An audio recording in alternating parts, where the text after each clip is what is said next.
بسم اللہ الرحمن الرحیم۔ السلام علیکم ناظرین، نہایت ہی افسوس کی خبر ہے کہ چودھری اصغر علی کلار صاحب جو ان سے ہیں وہ شہید ہو گئے ہیں۔ وہ جیل میں تھے، ان کے پر 195C کا مقدمہ تھا بلاسمی کا، اور جیسے کہ آپ کو پتہ ہی ہے کہ یہ احمدیوں کو گرفتار کرنے کے لیے کوئی نہ کوئی ہیلے بہانے لگاتے ہیں، کبھی قرآن مجید پڑھنے کے اوپر، کبھی کلمہ پڑھنے کے اوپر، کبھی کلمہ لکھنے کے اوپر۔ تو یہ بلاسمی کا مقدمہ بنایا گیا تھا ان کے اوپر، یہ ستمبر 2021 میں وہ گرفتار کر لیے گئے تھے، اور جب جیل میں ان کی طبیعت خراب ہوئی، وہاں کوئی علاج تو ممکن ہوتا ہی نہیں ہے جیل کے اندر جو جیسے حالات ہیں پاکستان کے۔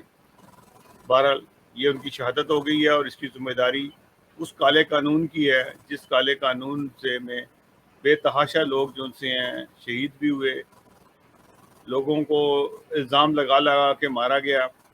یہ وہی کالا قانون ہے جس نے پاکستان کی جو ساکھ ہے دنیا میں برباد کر کے رکھ دی ہے۔ یہ کالا قانون جو ان سے بنایا گیا تھا، ضیاء الحق نے بنایا تھا 1984 میں، اور اس قانون کے تحت بے تحاشا مظلوموں کی جانیں گئی۔ تو یہ حضور نے، حضرت خلیفۃ المسیح رابع نے کل نماز جنازہ ہی پڑھائی ہے، ان کا پورا تفصیل سے ذکر کیا تھا۔ تو میرا بھی فرض بنتا تھا کہ میں اس کو ایک دفعہ ضرور کروں۔ میں آپ کو ان کی تصویر بھی دکھا دیتا ہوں، یہ ان کی تصویر ہے، اور یہ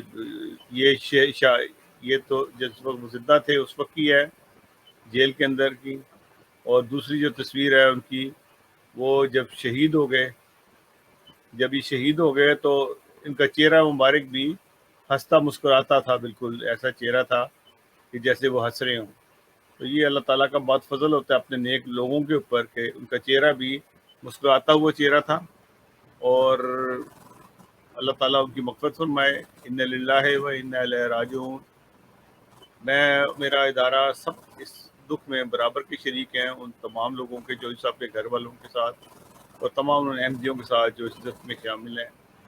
اللہ تعالیٰ احمدیوں کو اس مصیبت سے، اس کالے قانون سے بچائے جس میں ابھی بھی کئی احمدی جو ان سے ہیں وہ جیلوں میں بند ہیں اور بے گناہی کی زندگی گزار رہے ہیں۔ اور الزام بھی ان کے اوپر یہ ہے کہ اگر احمدی کلمہ پڑھتا ہے تو وہ بھی بلاسمی کے اندر آتا ہے کہ جی آپ نے کلمہ کیوں پڑھ لیا۔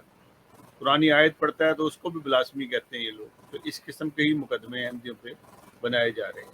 ناظرین، اگلے پروگرام تک کے لیے اجازت دیجیے گا۔ اللہ حافظ و ناصر۔